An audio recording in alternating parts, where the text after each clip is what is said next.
Mobile game খেলতে গিয়ে নিখোঁজ উচ্চ মাধ্যমিক ছাত্র। মোবাইল গেমের প্রতি বেশি আসক্তির কারণে বাড়ি থেকে বের হয়ে চলে গেল সোহেল হোসেন নামে জলপাইগুড়ি জেলার স্কুলের উচ্চ মাধ্যমিক এক ছাত্র। থানার দ্বারস্থ পরিবার। বৃহস্পতিবার জলপাইগুড়ি পৌরসভার 4 নম্বর কামারপাড়া সংলগ্ন এলাকার বাসিন্দা মজিরাম খাতুনের একমাত্র ছেলে মোবাইলের গেম অতিরিক্ত দেখার জন্য বাড়ি থেকে বকাবকি করার কারণে বাড়ি থেকে বের হয়ে চলে যায়। আজ নিয়ে দুদিন হলো চারিদিকে খোঁজাখুঁজি করার পরও মেলেনি তার ছেলে। এই বিষয়ে জলপাইগুড়ি কোতোয়ালি থানায় একটি মিসিং ডায়েরিও করেন নিখোঁজ ছেলের পরিবার। আজ সকালে দিনবাজার এলাকায় খোঁজাখুঁজিও করা হয়। খোঁজ নেন প্রাক্তন কাউন্সিলরের কাছেও, কিন্তু এখনো পর্যন্ত সেই ছেলেটির কোনো খোঁজ মেলেনি। তাই উদ্বেগ প্রকাশ করেছেন নিখোঁজ পরিবারের সদস্যরা। মজিরান খাতুন, বাড়ি কোথায়? নবাব বাড়ি কামারপাড়া। কোন ক্লাসে পড়ে আপনার ছেলে? উচ্চ মাধ্যমিক দিয়েছে জেলা স্কুলে। জেলা স্কুলে।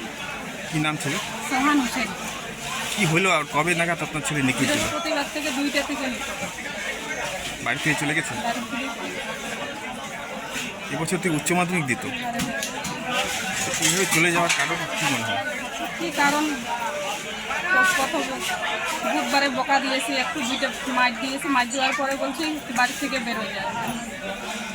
গেম খেলতো, মোবাইলে গেম খেলতো। গেম খেলার জন্যই বকা দিয়েছেন? বকা দিয়েছি। তো চারিদিকে খোঁজখবর নিয়েছেন? চারিদিকে খোঁজ খবর নিয়েছি। থানায় হলুদ টি শার্ট, সাদা প্যান্ট পরছে, সাদা স্লিপার, জুতাটাও সাদা, হলুদ টি শার্ট, হলুদ টি শার্ট, গেঞ্জি, সাদা প্যান্ট। মোবাইলে কি অতিরিক্ত গেম খেলতো?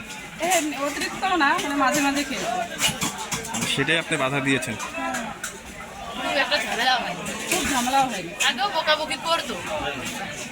আগেও বকা দিতাম, আগে বেরোলে, কিন্তু বৃহস্পতিবারে কি কারণে যে চলে গেল। বৃহস্পতিবার থেকে আজ পর্যন্ত নিখোঁজ। বৃহস্পতিবার থেকে এখন অবধি পাই। আত্মীয় স্বজন খোঁজ নিয়েছেন? খুঁজতেইছি, সব জায়গায় তো খুঁজতেছি, পাচ্ছি না। কেউ বলতেছে বাঙ্গার দিকটা কালকে বিকালে দেখছে 5টার দিকে। আমাদের কাছেও এসেছে, দিনবাজারে এসে গেছে। তো কি মূলত হতে পারে ব্যাপারটা হলো, আমি কালকে রাত্রিবেলা আমি একজনের মারফতে শুনতে পারলাম ওনার ছেলে 2 দিন ধরে নিখোঁজ। তো যাই হোক, আমি ওনাকে আজকে ডাকলাম, উনি আসলো আমার কাছে। তো ডাকার পরে এখন থানায় উনি ডায়েরি করছে বৃহস্পতিবার।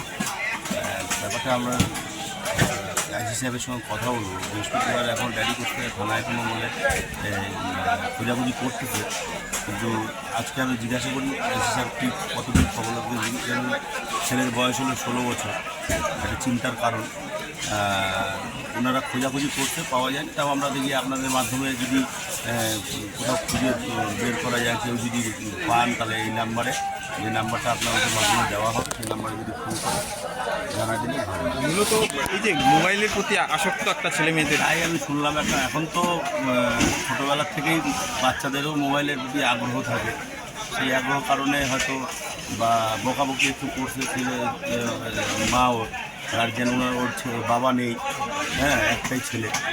তো যাই হোক, তো এখন বর্তমানে দেখা যাক, আপনাদের মাধ্যমে যদি ছেলেকে একটু দয়াবান ব্যক্তি যদি খুঁজে পান, তাহলে একটু খবর দিলে ভালো।